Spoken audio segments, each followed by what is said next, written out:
Halo Donghua Lovers, bagaimana kabar kalian semua? Semoga semua dalam keadaan sehat ya. Dan pada konten kali ini, kami akan kembali membawakan bocoran alur cerita Donghua Swallowed Star, episode 145. Tapi sebelum masuk ke alur ceritanya, saya ingin ingatkan kembali pada Donghua Lovers, berhubung ini adalah bocoran alur cerita yang belum rilis, maka sudah pasti, suara dan gambar video tidak akan sama. Sekian pemberitahuannya, dan yuk kita dengarkan alur ceritanya. Pada part sebelumnya, setelah menyelamatkan pemimpin 5 negara serta Susin dan Luo Hua, Luo Feng pun segera pergi menggunakan kapal alam semesta miliknya. Di saat yang sama, Luo Feng pun memberikan perintah pada para budak tingkat bintang miliknya, untuk memancing Tuo Leiwu beserta anak buahnya ke Samudra Pasifik. Sementara Susin, Luo Hua serta 5 pemimpin negara yang masih terbungkus di dalam anggur kontak awan, mereka pun tampak cemas, karena tidak mengetahui apa yang terjadi, dan siapa yang telah mengurung mereka di dalam tanaman merambat tersebut.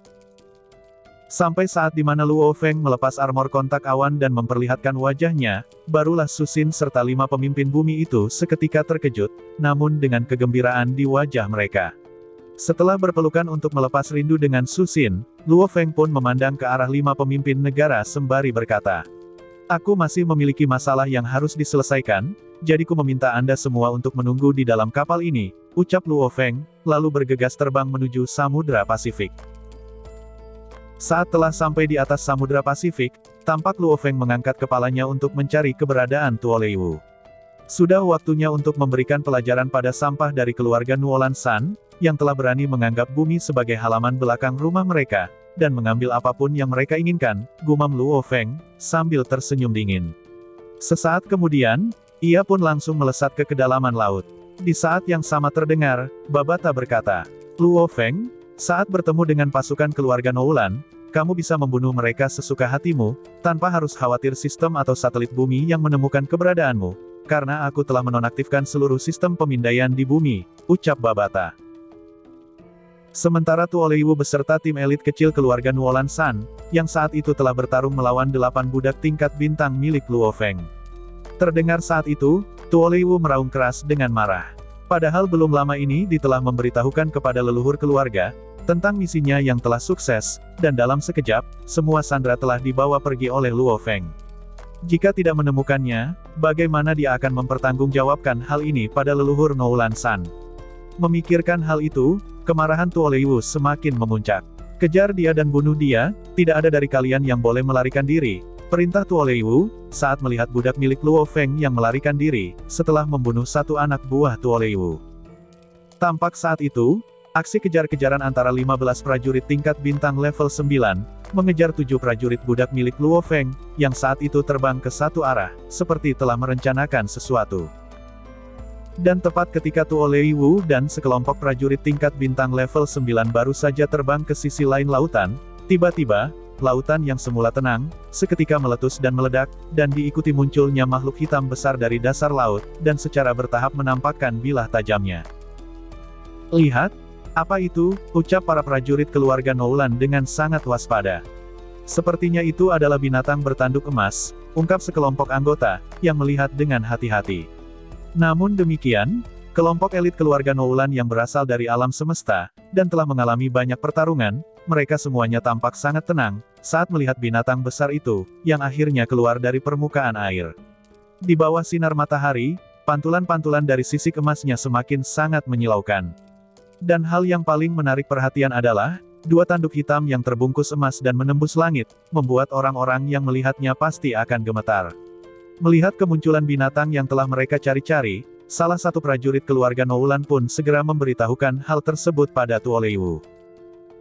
Sementara Tuo Leiwu dan 15 prajuritnya, tampak saat itu masih tetap melakukan aksi kejar-kejaran dengan prajurit milik Luo Feng. Namun tiba-tiba, komputer kuantum di lengannya bergetar, dan diikuti dengan seorang prajurit yang berkata, "Kapten, itu makhluk penelan yang hidup," lapor sang prajurit dengan suara gembira, sembari memperlihatkan rekaman binatang bertanduk emas yang secara bertahap muncul dari dasar laut. Melihat hal itu, seketika mata Tuo Leiwu menatap lebar, pemandangan dari komputer kuantum membuat hati dan jiwanya bergetar. Itu adalah binatang bertanduk emas, garis keturunan paling elit di antara binatang luar angkasa. Saat dia dewasa, Itu akan menjadi puncak dari Tuan Sektor level 9, dan akan mirip dengan makhluk abadi dan sama tak terkalahkan. Garis keturunan paling elit, ras yang hampir punah, bahkan jumlahnya lebih sedikit daripada makhluk dan prajurit abadi. Tidak salah lagi, ini adalah binatang bertanduk emas, dan dia masih bayi, ungkap Tu Oleiwu dengan perasaan kagum, karena dapat melihat binatang luar angkasa yang sangat legendaris, dan merupakan lambang kekuatan yang sebenarnya, dengan sedikit gerakan kakinya dan ekornya saja, ia bisa mencukur lapisan planet. Dan jika dengan kekuatan penuhnya, ia bisa dengan mudah menghancurkan sebuah planet hanya dalam satu gerakan.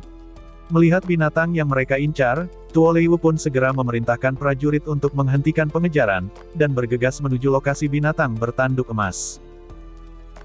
Saat dalam perjalanan ke lokasi, Tu Oleiwu pun tak lupa memerintahkan para prajurit yang tadi melapor untuk menangkap binatang itu hidup-hidup. Sementara binatang bertanduk emas, secara bertahap muncul dan melihat ke atas, dengan mata yang dipenuhi aura dan niat membunuh. Sesaat kemudian, tampak ekornya yang bersisik diayunkan dengan kecepatan yang mengejutkan, yang langsung menyapu, dan memotong tubuh 5 prajurit keluarga Noulan, membuat darah segar berserakan dengan anggota tubuh terlempar kemana-mana. Jangan gunakan kekuatan untuk melawannya, gunakanlah skill milik kalian. Karena tubuhnya yang sangat besar, maka dia akan sangat kesulitan bergerak di ruang kecil, tidak akan bisa bereaksi. Sementara anggota lain yang melihat keganasan dari binatang bertanduk emas, sontak mereka pun ketakutan hingga berkeringat dingin. Masing-masing dari mereka melesat seperti petir dengan gerakan yang sulit dilacak dan ditangkap, bertujuan untuk mengecoh binatang bertanduk emas. Di saat yang sama, binatang bertanduk emas pun melesat dengan kecepatan yang lebih mengejutkan, setiap prajurit yang tersapu oleh sayap besarnya segera dipotong menjadi 3 bagian. Pertahanan sisiknya terlalu kuat, ungkap seorang anggota berteriak dengan keras, sebelum tubuhnya langsung terpotong oleh cakar yang tajam. Tidak bisa, ini terlalu kuat, ucap para prajurit yang mencoba untuk kabur. Namun sayang, lagi-lagi para prajurit itu dihantam oleh ekor bersisik, yang dengan keras mengayun seperti cambuk, dan langsung mengiris tubuh para prajurit keluarga Noulan. Di saat yang sama, 4 cakar, yang juga diayunkan secara acak, dan diikuti 2 sayapnya yang melambai dengan liar, seperti 2 awan mendung menyelimuti area pertempuran. Ayunan-ayunan ekornya yang menyentuh air, menyebabkan gemuruh ombak yang sangat ekstrim. Setelah menghabisi sebagian prajurit keluarga Noulan, binatang bertanduk emas itu pun kembali melesat ke kedalaman laut.